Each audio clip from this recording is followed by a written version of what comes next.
கர்த்தருடைய நாமத்துக்கு ஸ்தோத்திரம் உண்டாவதாக.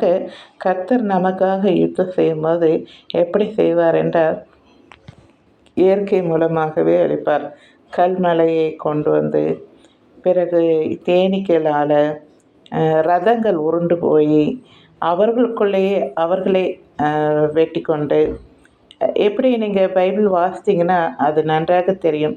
பூகம்பம் வந்து இப்படி அவர் வந்து அவர்கிட்ட நம்ம ஒப்பு கொடுத்துட்டோன்னு வச்சுக்கிங்களேன், அப்போ எனக்கு விரோதமாக எழும்புகிற சத்துருக்கள் நிறையா இருக்காங்க. நான் என்ன எவ்வளோ அன்பாக இருக்கேன், எவ்வளோ பணிவாக இருக்கேன், உங்களுக்கு தெரியாத ஒன்றும் இல்லை.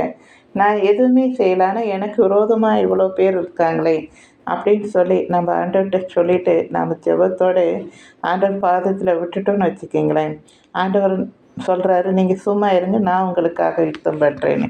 ஸோ அவர் யுத்தம் செய்கிறது நம்ம கண்ணாலே பார்க்கலாம்.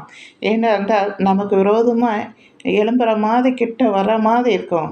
மோஸ்ட்லி அவங்க வரைய முடியாது, நம்மளை தொடைய மாட்டாங்க. அதுவும் இருக்கும் வேத புஸ்தகத்தில், உங்களுக்கு விரோதமாக 1000 பேர் 17 பேர் எழுந்து வந்தாலும் அவர்கள் உங்களிடத்துல வரமாட்டாங்க, அணுகாது என்று சொல்லப்பட்டிருக்கிறதுல. வாதை உன் கூடாரத்தை அணுகாது, பொல்லாப்பு உனக்கு நேரிடாது.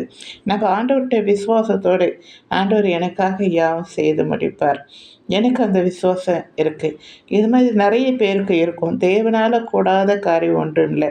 ஏன்னா அவர் எல்லாவற்றையும் செய்ய வல்லவர். நம்ம வேதத்தை வாசிக்கும் போது இவ்வளோ அற்புதங்களை அவர் செய்கிறார் இல்லையா? வானத்தையும் பூமியையும் படைத்த தேவன் நம்முடைய தேவன், நம்மளே சிருஷ்டித்த தேவன், ஒரு மண்ணில் நம்மளை உருவாக்கினவர். எல்லா காரியங்களையும் பார்க்கும்போது அவர் செய்த அற்புதங்கள், வேதத்தில் இயேசு கிறிஸ்து செய்த அற்புதங்கள் எவ்வளோ இல்லையா? அப்படி இருக்கும்போது அவர்கிட்ட ஒப்பு கொடுத்துட்டு நாம் சும்மா இருக்கணும். அவர் நமக்காக யாவும் செய்து முடிப்பார். தேங்க்யூ.